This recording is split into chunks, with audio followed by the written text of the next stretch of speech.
We're giving it all away, away. We're giving it all to go your way.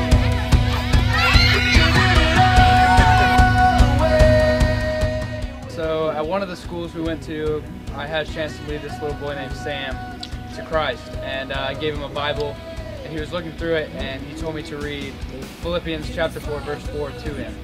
And the verse was, "Rejoice in the Lord always." I say it again, rejoice.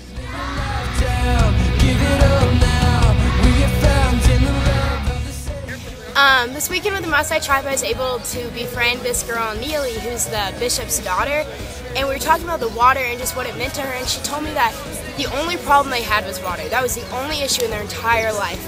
And just to be able to be a part of the church and let the Lord use Burnt Hickory to give them water to serve, just to serve someone's only problem, has been amazing, and it really just shows that if you reach out and you want to serve people, that you can fulfill a need, a physical need, and increase their spiritual needs. It's been really amazing. They were worshiping literally everything that they have. They're worshiping with their hands, they're worshiping with their tools, the tools that they made from just their tribes. And it really got me thinking that is really what we have to do to offer God a living sacrifice. We worship with everything that we have. Everything these people have is temporary, and they move and move and move and move and don't hold on to anything. And their faith is dependent on one thing, God. And God is eternal, and God will always be with them. As many of you know, I wear cochlear implants, and this week has really touched my heart because I met one girl who was deaf, and she couldn't hear, she couldn't speak, and I just got to communicate with her and love on her and pray with her, and I just saw the joy in her face and how grateful she was that we were here for her. Hey, this is where the Maasai people in this region bring their cattle to drink, as well as the people drink their water. And so this is what, because of your prayers and because of your funding and because of your vision for this place, we've been able to do by giving them water on top of the hill to give them fresh water. Just a second ago they were explaining how many people actually use this rain collection, and it's amazing what God's going to be able to do through this fresh water. And praise God, last night the trucks showed up with the tanks. We were able to level all the ground yesterday, and we got our first batch of 10,000 liters of clean water for this place.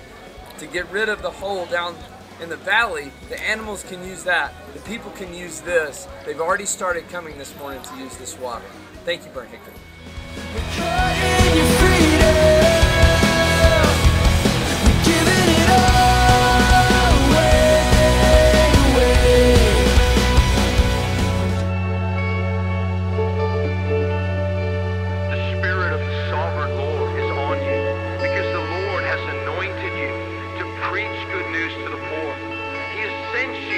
Bind up the brokenhearted, to proclaim freedom for the captives and release from darkness for the prisoners, to proclaim the year of the Lord's favor and the day of vengeance of our God, to comfort all who mourn and provide for those who grieve in Zion, to bestow on them a crown of beauty instead of ashes, the oil of gladness instead of mourning, and a garment of praise instead of a spirit of despair.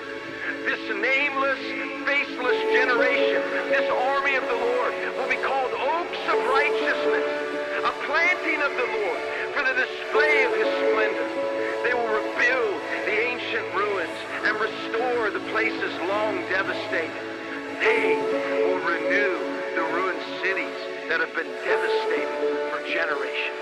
This is the hour of an awakening of a generation of an army of the Lord. Our church it's against the status quo to even get out of the aisle. People look at you weird. And if we really want to get a picture of heaven, what heaven really is, don't hold back from God. Never hold back from God.